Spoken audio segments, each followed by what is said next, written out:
spent a long time running. I never knew then what I know now. That the fruits, they always come in, but you can't go around just knocking them down. It takes a long them now, but the roots are always growing, no matter if I'm there or never around.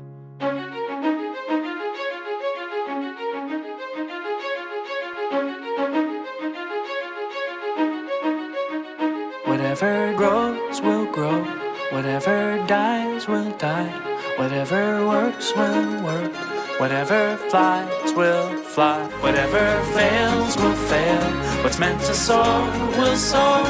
I am planting seeds, nothing It's like more. your whole life you've been training for this moment, and when the time comes you just disown it, meaning you just surrender, don't control it, not interested in the clay pots and molding, or sitting next to the path trying to unfold it, or waiting for the fruits to fall down toward you. Let it go and now you're flowing, feeling quite gorgeous, so you take steps away instead of towards it. What a rush, feeling freedom with nothing to hold. We've been taught that what you touch will always turn to gold, and now we're learning when we let it go it overflows, with no credit to take, cause no credit is home. A higher power working deeper where the seeds are sowed, and when the seeds are true, then they're seeds of gold. But the real gold is joy when life starts to flow, and when it does, you just smile, cause now you know. I spent a long time running, I never knew then what I know now. That the fruits, they always come in, but you can't go around just knocking them down. It takes a long time to show in, we plant the seeds then, and we look at them now. But the roots are always growing, no matter if I'm there or never around.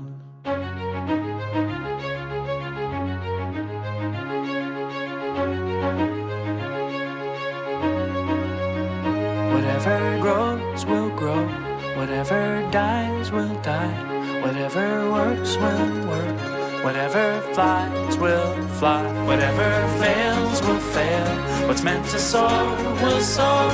I am planting seeds. Whatever grows will grow. When it grows, it grows. Whatever dies will And when it dies, it dies. Come on. Works will If it works, it works. Whatever flies will Let it fly, let it whatever fly. fails will fail. When it fails, it What's meant fails. to soar will soar. And when it soars, it soars. I am planting seeds. Whatever grows will grow. Let it grow, let it whatever grow. dies will If die. it dies, it dies. Whatever works will And when it works, it works. whatever flies Yeah. will fly. Let it fly, let it whatever fly. fails will fail. If it fails, it What's meant fails. to soar will soar. Come on, let it soar. I am I'm planting planting seeds and nothing more.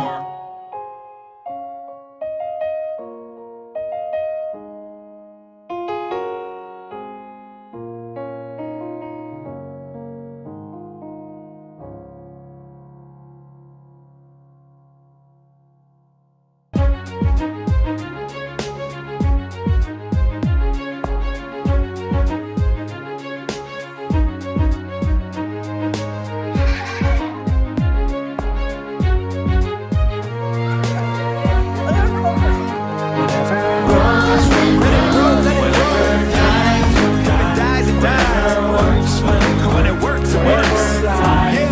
Let it fly, let it whatever fly. fails will If it fail. fails, it fails. To soar will soar. Come on, let it soar. I am I'm planting planting seeds and nothing more.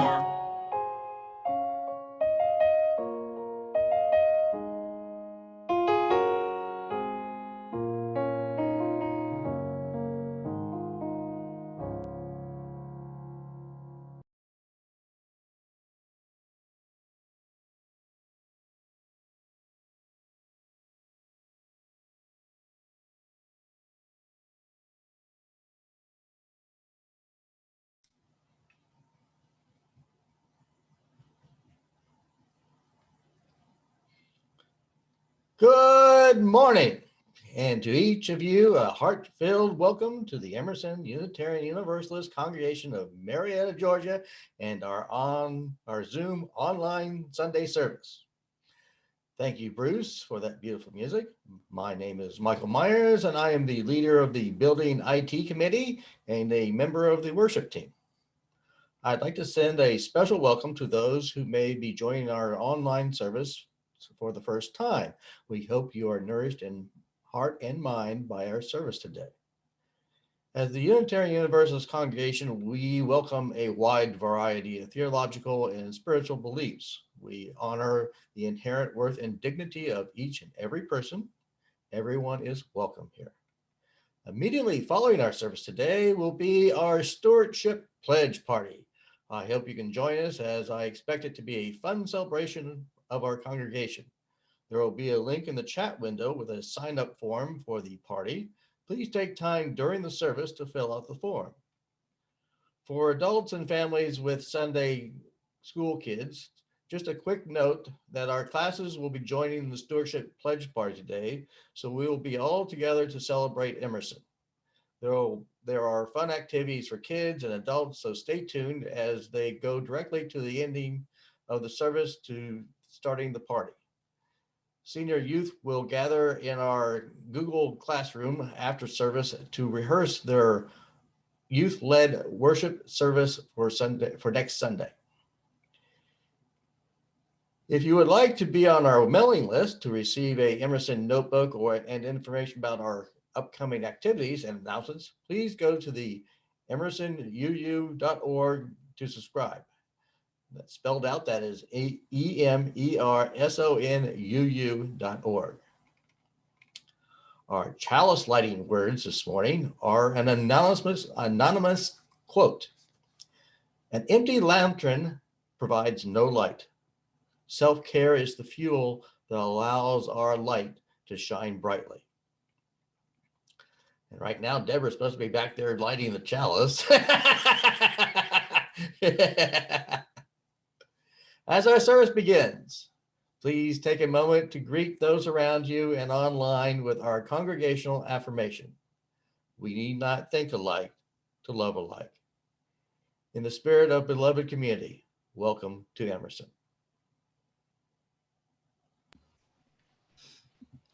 Thank you, Michael. See, it takes a community to keep us all doing what we need to be doing. So thank you and welcome, everybody. Welcome to yet another Zoom worship service. Yay!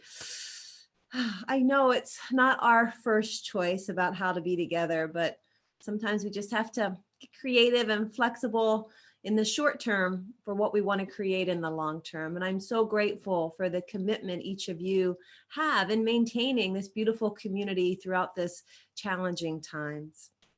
So I am Reverend Deborah Bennett, in case I didn't introduce myself, and it is a delight to serve as the called minister here. Now, it just so happens that this month's theme is commitment. It's a big word, sometimes an even a little bit of a scary word, but we are in this together, and our mutual commitments make all the difference. I love that opening video this morning, didn't you? Planting seeds. It's really what we are all doing all the time in many, many ways, planting seeds and tending gardens. And I want to thank all of you for tending this garden of Emerson. So as we begin our worship this morning, I'm going to share some words from Gretchen Haley, and this is called This Promise That We Make. It starts in this moment. In this breathing, you feel rising in your chest, this beat building between us. The healing, the hunger, the hope, the courage, the calling, the commitment. The drawing out of a new day, it begins now. In the imagination, in this story we weave together, this song we sing, this prayer we bring into being from our hearts to our lips, from our hands to our life. Our shared life, it starts here with praise and thanksgiving, forgiveness, and this humble, centering confession that we could be wrong. This promise that we make to keep learning, to keep trying, to keep a sense of humor, to keep close to this knowing that we are all in this together. So come, let us begin. Let us worship together right now. And with that, I invite you to rise or to sway or to lift your hands up in whatever way you want to lift your voices and join in our opening hymn. Our hymn singers this morning are Abby Haytower and Greg Hebert. So thank them both for leading us in our hymn. Please join us.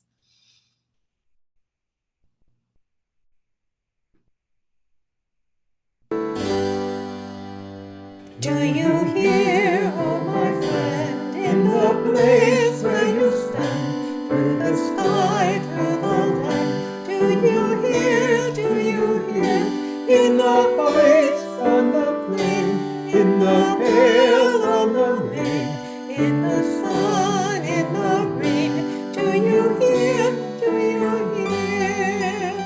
through the roar, through the rush, through the throng, through the crush? Do you hear in the hush of your soul, hear the cry, fear holds still, hear the heart's call to will, hear a sigh, startling trill in your soul, from the place where you stand to the outermost land. Do you hear, oh my friend? Do you hear, all the dreams, all the tears, all the sighs, all the prayers? They are yours, mine and theirs. Do you hear,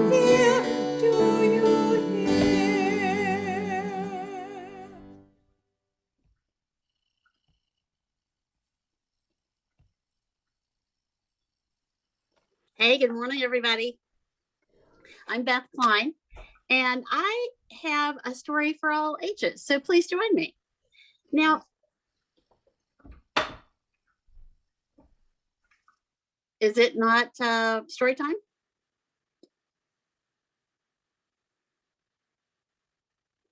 I'm going to go ahead. You're on mute. You're on, Beth. Go for it.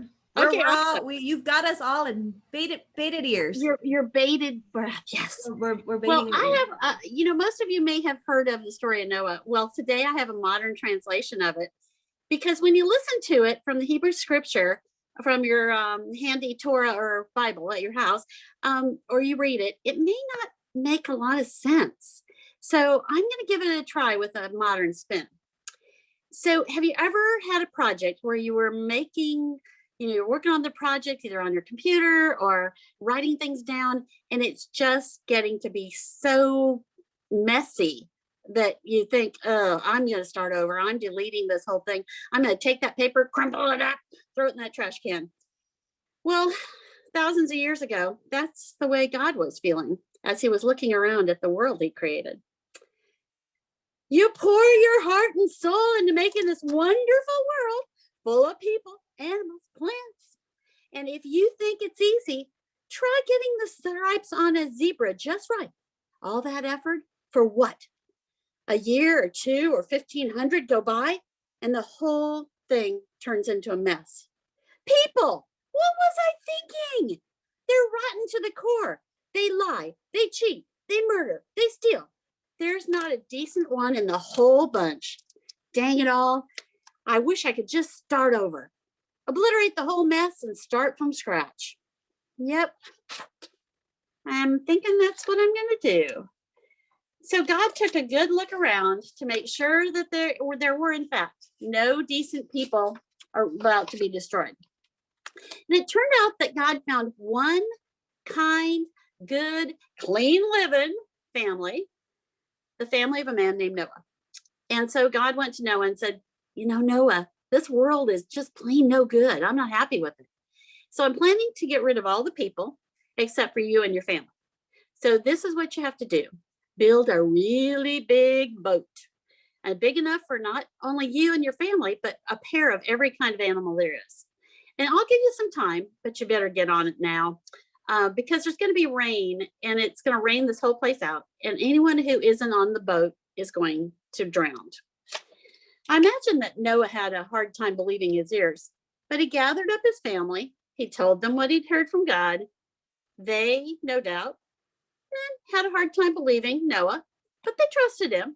And so some of the family set about building the boat, called an ark, while others went and gathered up animals. Of course, everybody else thought that Noah was just plain nuts for building a ginormous boat and filling it full of animals.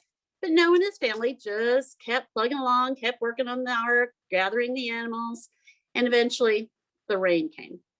It rained and rained and rained, like no rain you've ever seen. This was if the sky was full of 1,000,000 fire hydrants that all opened at once, and the water got higher and higher and higher, and it covered the land, and the giant boat full of animals and Noah's family gently rose in the water. For days and days and nights, the rain went on until it just stopped.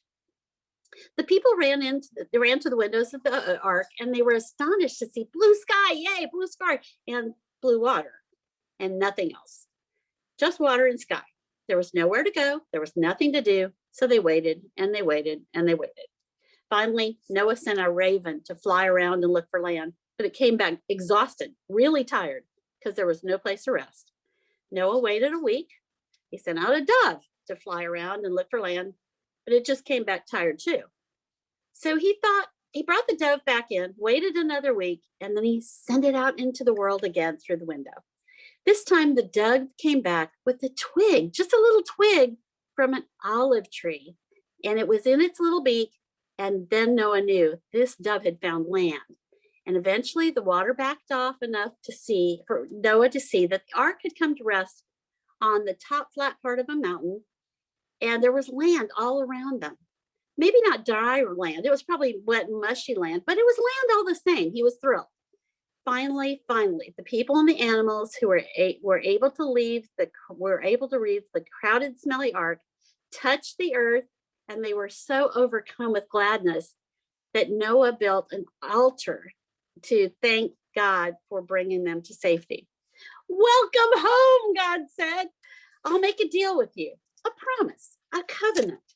My covenant is that with all beings on the earth, not just people, you all just go forth, populate the earth, fill it again with all of your own kind, and I promise never to flood the earth again. And as a sign of my promise, as my covenant with you, I promise I'll put a rainbow in the clouds. And every time you see that rainbow, it'll remind you of your promise that we made together to create and preserve life, to be kind, good, and fair to others. Walk softly on the earth and be at peace. And so it is.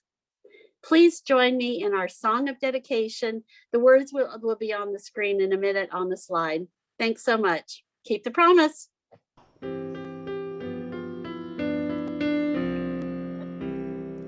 Love is the doctrine of this church. The quest for truth is its sacrament, and service is its prayer.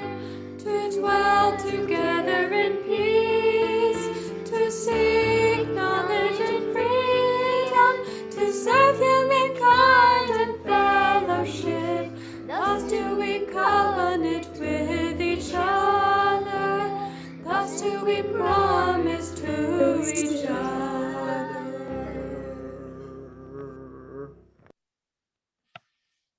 Good morning. I'm Chris McConville. I'm the money guy. Yes, we're having a stewardship party first today. But first, Share the Basket this month is going to be El Refugio. So yeah, if you'd like to get in your Share the Basket funds, that's who it's going to this month. But more what I want to talk about is after the service today, you don't have to go anywhere. We're going straight into our pledge party. So if you already know how much you're going to pledge, all you got to do is show up. Bring some raffle tickets, bring your planter, bring your scavenger hunt list, and we're just going to kind of go around Emerson, see what people have been working on all year, have some fun. Some people submitted some funny videos, and win some prizes. I think we have 9 or 10 raffle prizes. So bring the raffle tickets, and that's pretty much it. We'll see you guys there.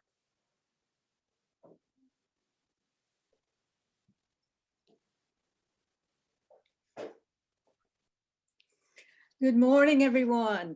I'm Melanie LeMay, and I'm a member of the pastoral care team for Emerson. We people on the pastoral care team are available with listening and caring to support you during challenging times. You can contact us at our email address, which is pastoralcare@emersonuu.org. At this time in our service, we pause to share the personal joys, sorrows, and concerns of our Emerson community. Each Sunday, we light a vigil bowl.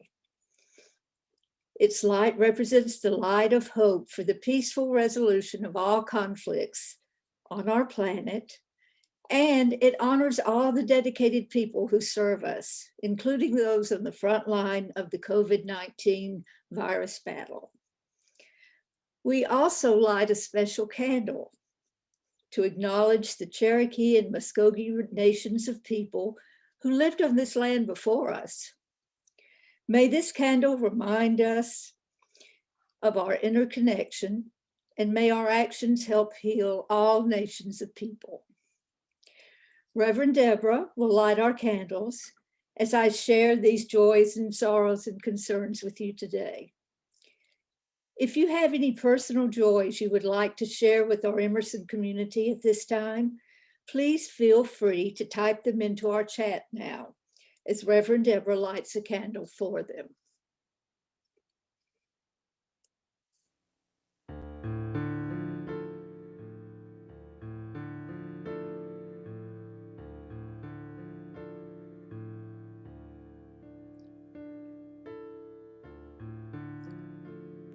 Now I share these sorrows and concerns. There is one today from Nick and Ginger White. Nick's dad, Gaylord White, passed peacefully on Thursday while in the care of hospice. We will be celebrating a life well lived on Monday. And our thoughts go out to Ginger and Nick.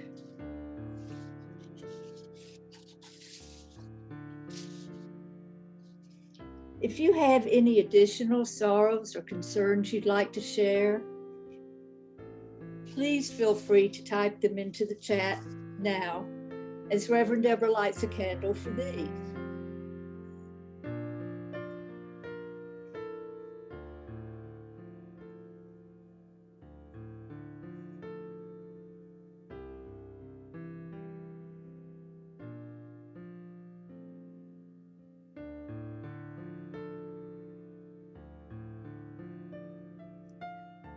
We also know there may be joys, sorrows, and concerns that are too tender to share.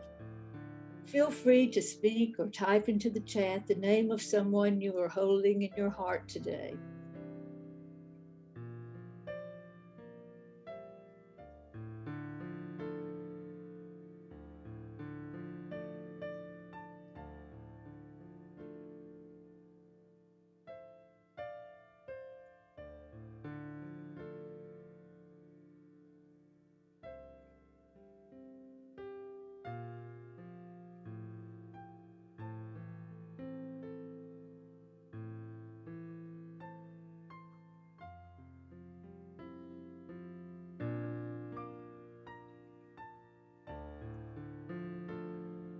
Let us send our heartfelt, caring intentions to all people everywhere by offering the Buddhist prayer of loving kindness. The words are projected here and are also in the order of service. May all beings be filled with loving kindness. May they be free from harm and suffering. May they be well in body, heart, and mind. May they be at peace. Blessed be.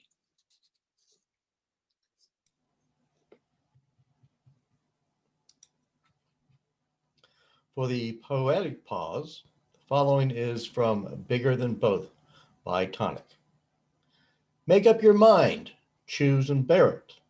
If you lose, you can't share it now.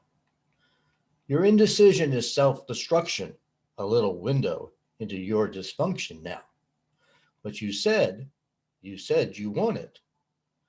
When was this about the institution? You beat yourself until there's no solutions now. It got so bad you can't see it. You're in so far, you can't leave it now.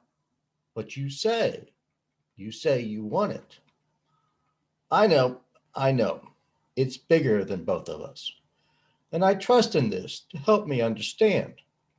I know it hurts just like you say, but you said you want it.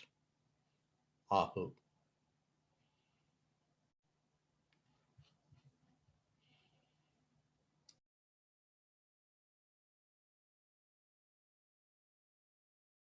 We shall be known by the company we keep, by the ones who circle round to tend these flowers. We shall be known by the ones who sow and reap the seeds of change alive from deep within the earth. It is time now. It is time now that we cry. It is time we lead ourselves into the world. It is time now. And what a time to be alive. In this great turning we shall learn to lead in love. In this great turning we shall learn to lead in love. We shall be known by the company we keep, by the ones who circle round to tend these flowers. We shall be known by the ones who sow and reap the seeds of change alive from deep within the earth. It is time now. It is time now that we cry. It is time we lead ourselves into the well. It is time now. And what a time to be alive. In this great turning we shall learn to lead in love. In this great turning we shall learn to lead in love. We shall be known by the company we keep, by the ones who circle round to tend these flowers. We shall be known by the ones who sow and reap the seeds of change alive from deep within the earth. It is time now. It is time now that we cry.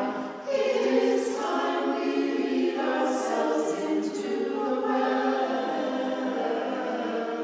It is time now. And what a time to be alive. In this great turning we shall learn to lead in love. In this great turning we shall learn to lead in love. In this great turning we shall learn to lead in love. In this great turning we shall learn to lead in love.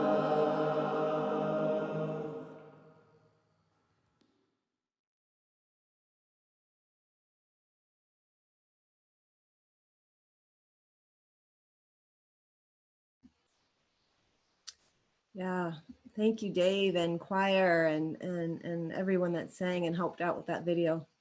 It's gorgeous. We shall be known. Mom, I promise, cross my heart. Okay, parents, you know what's coming next, right? Right? The dog, it gets adopted, right? And it doesn't take long for the conversation about whose turn it is to walk the dog becomes a lesson about promises broken. And then there's that calorie tracking app or that Fitbit we buy, promising ourselves that this time will be different. We fast forward a few months and we glance at that barely used app or stumble across that device tucked away conveniently way back at the bottom of the drawer, just like the desired goals, both tucked away, hiding, trying not to remind us of our broken promises to ourselves. Well, if either of these or something similar has ever happened to you, welcome to the human race, right? Commitments, whether to ourselves or to loved ones, sadly are often subject to, well, to our humanness. By nature, we are an imperfect species, a species that sometimes struggles with the distance between our desires and our willingness to commit to what it really takes to realize those desires. It happens in small ways involving cookies, speaking from personal experience. And it happens in large ways involving relationships and careers and cultures, right? It happens to us in between individuals, between communities and nation states, and between us and the natural world. Think of all the plastic we had intended to recycle. And sadly, we fail each other over and over again. We fail to show up when showing up was necessary. We fail to do the thing we said we would do, or we fail to recognize the thing that needed done, hoping that someone else would notice and pick up the slack. You know, we fail so often that who would blame us if we decided to just give up on commitment making altogether? Why not just go with the flow and see what unfolds naturally without sticking our necks out for that complicated thing called commitment? And yet, for some reason, most of the time, we do stick our necks out. Like the moth that constantly darts itself toward that fire, we continually gather ourselves up and commit over and over and over again. Something inside us calls us to want to commit, to want to make promises, to want to let others know who we are, or at least who we hope to be.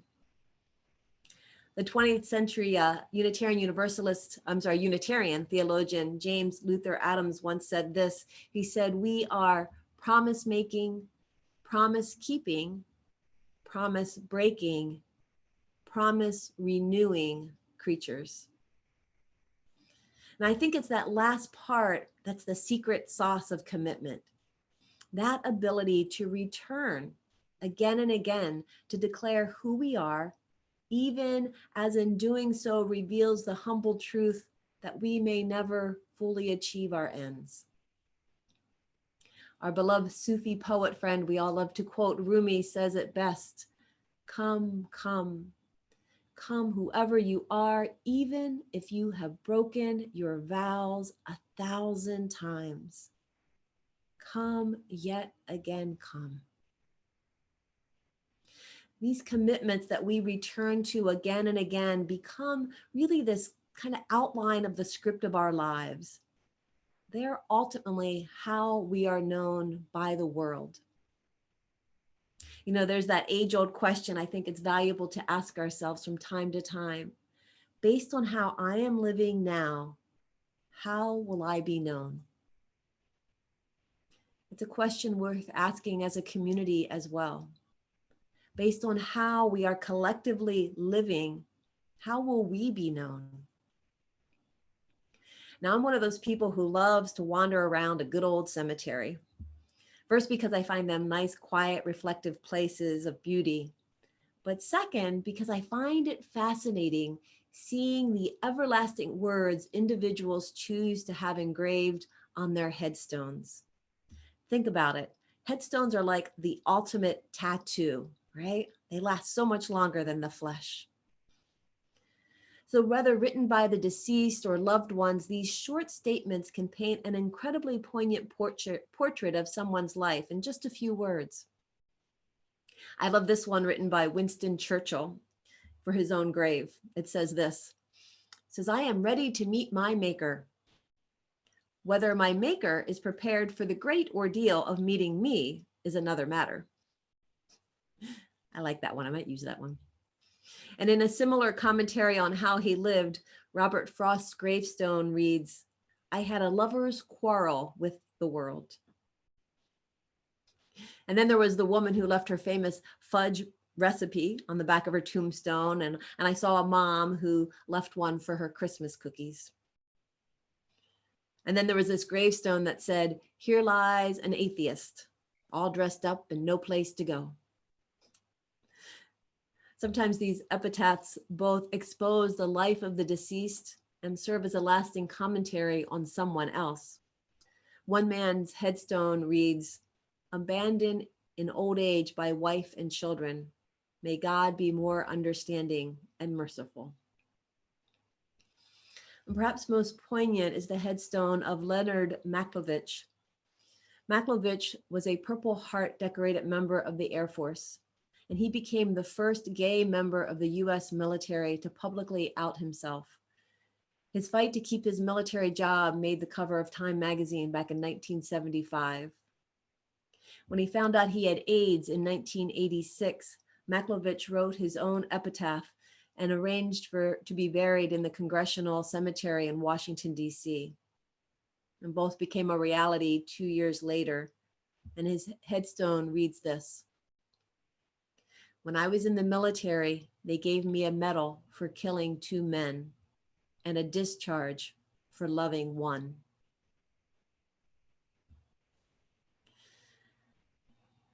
Now, I'm sure there's some that if you read them, you could probably guess who they were. I'll give you just a little quick game. I'm going to say a few, see if you can guess who these are. The best is yet to come. Anybody say Frank Sinatra? How about this one? That's all, folks. Mel Blanc. I'm sick and tired of being sick and tired.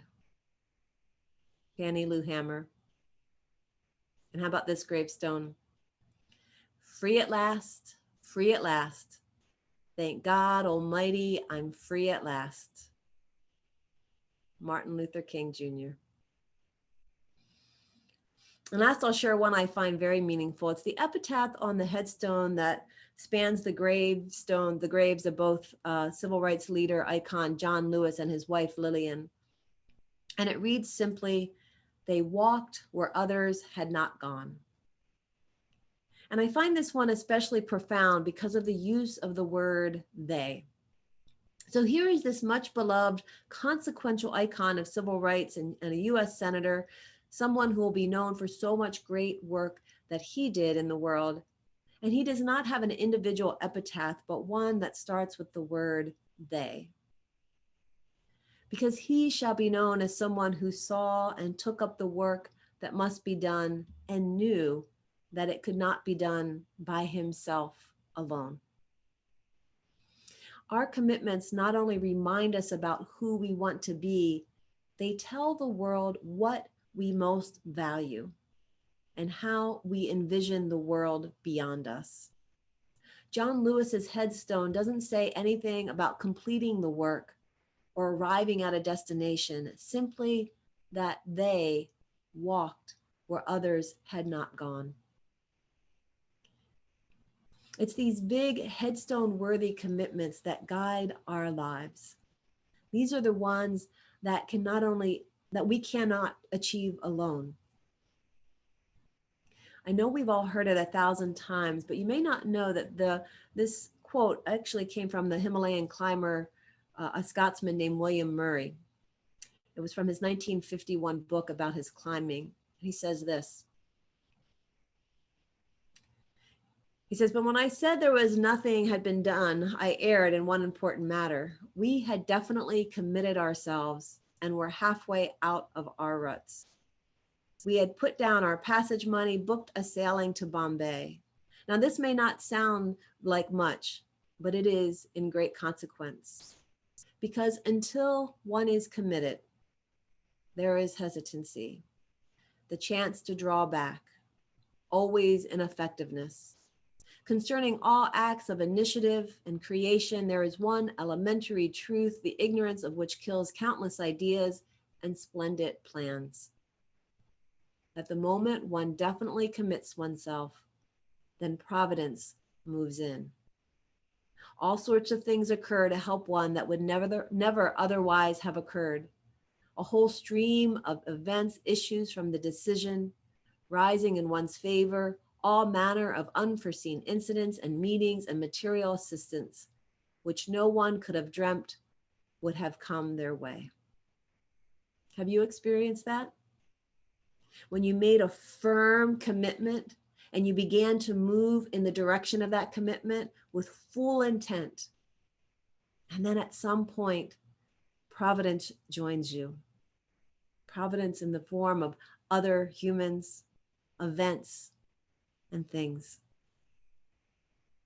If you want to know who you are and how you will be known, look at the commitments you make, the ones you break, and the ones you recommit to again and again. And look for who travels with you. This is true in our individual lives as it is in our community. Like people, communities make commitments, we break commitments, and we recommit again and again to that which most defines our values, hopes, and dreams. But let's face it, being in community can be tricky, right? In her book, Living into Community, Cultivating Practices That Sustain Us, Christine Poole says this about community and commitment. She says, while we want community, it is often community on our terms, with easy entrances and exits, lots of choice and support and minimal responsibilities. It would be much easier, she says, if we could be connected without being encumbered, right? Can I have an amen on that one? It would be much easier if we could be connected without being encumbered.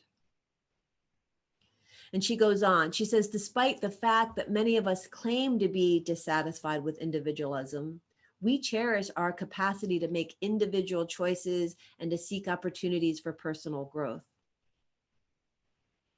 And she says, communities in which we grow and flourish last over time and are built by people who are faithful to one another and committed to shared purpose. Community life certainly has moments of incredible beauty and intense personal connection, but much of it is daily and ordinary. I love that last reminder. Much of it is daily and ordinary. The road of living out our commitments is mostly just the next step and the next step.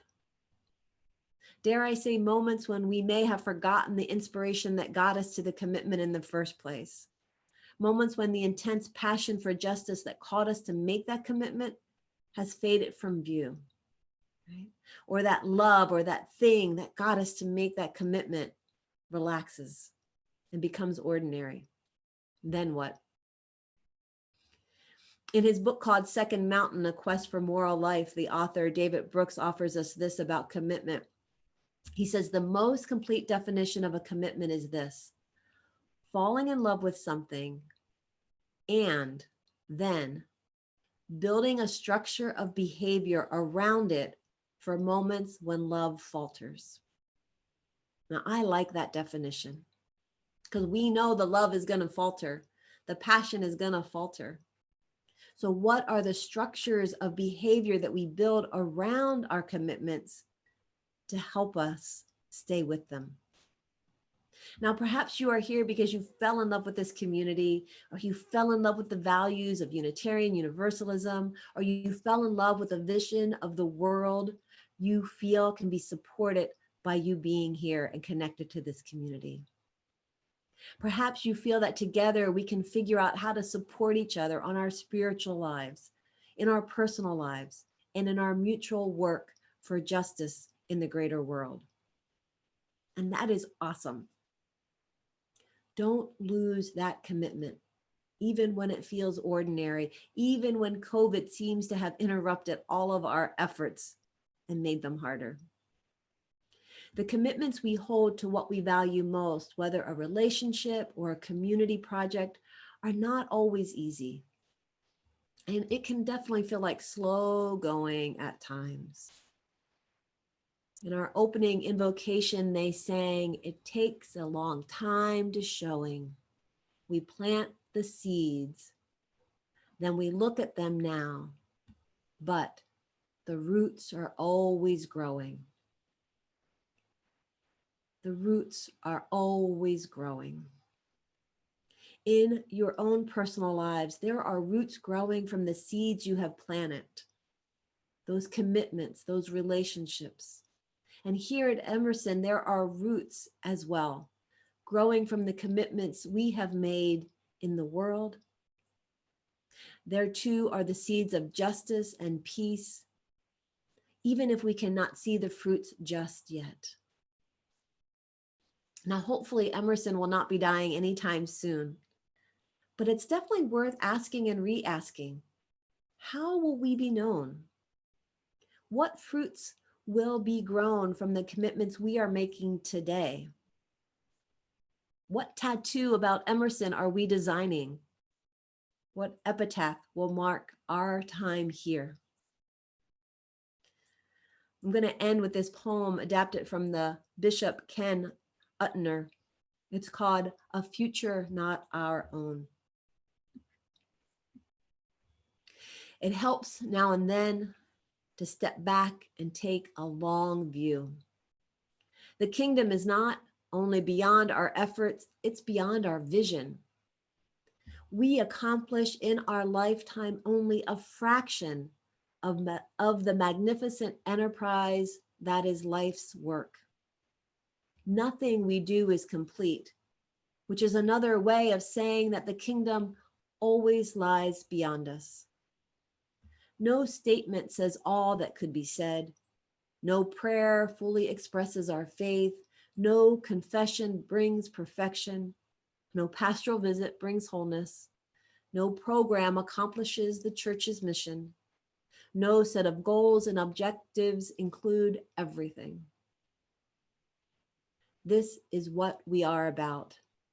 We plant the seeds that one day will grow. We water the seeds already planted, knowing that they hold future promise. We lay foundations that will need further development. We provide yeast that produces effects far beyond our capabilities. We cannot do everything, and there is a sense of liberation in realizing this.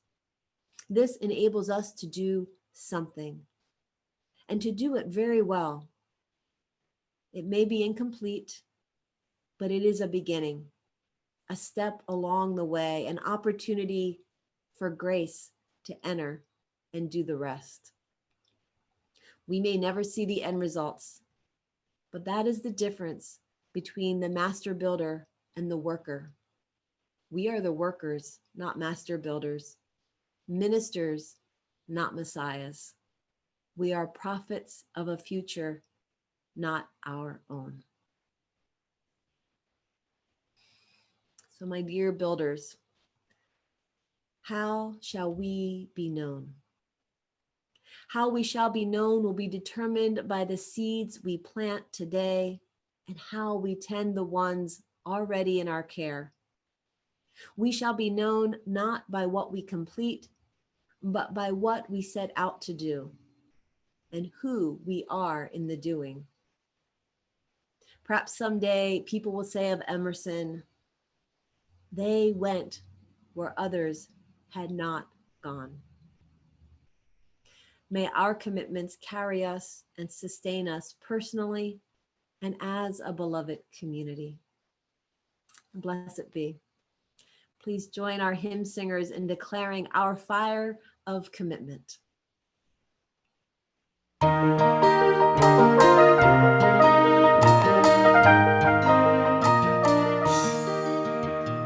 the light of days remembered, burns a beacon bright and clear, guiding hands and hearts and spirits into faith set free from fear. When the fire of commitment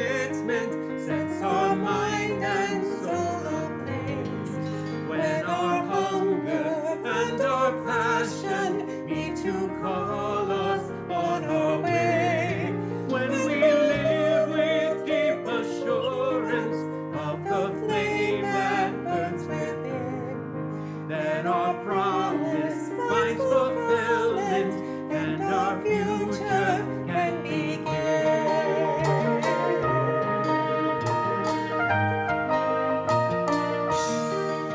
From The stories of our living brings a song both brave and free, calling pilgrims still to witness to the life of liberty.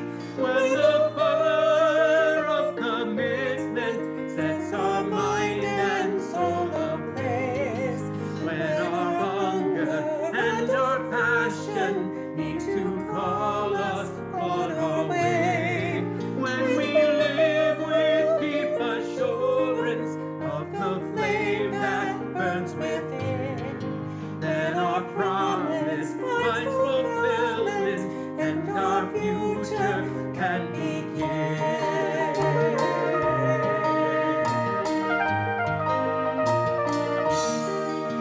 From the dreams of youthful vision comes a new prophetic voice, which demands a deeper justice built by our courageous choice. When the fire of commitment sets our mind and soul ablaze, when our hunger and our passion need to call us on our way, when we live with deep assurance of the flame that burns within, then our promise finds fulfillment and our future can begin.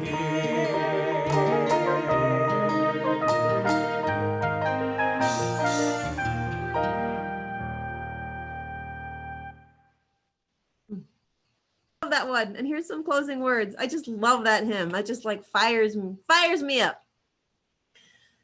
The road that lies ahead of us is a long one, and the pace of progress will sometimes feel glacially slow.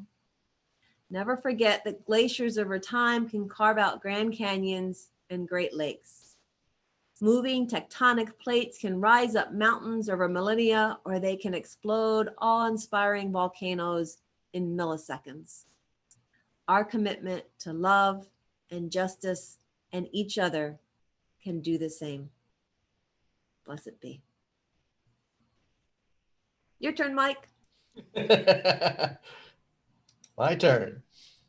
As we extinguish the chalice, I ask that you join with me in the final response written in your order of service. We extinguish this flame, but not the light of truth, the warmth of community, or the fire of commitment. These we carry in our hearts and out into the world until we are together again. While the sermon is over, the stewardship party is about to start, so don't go anywhere.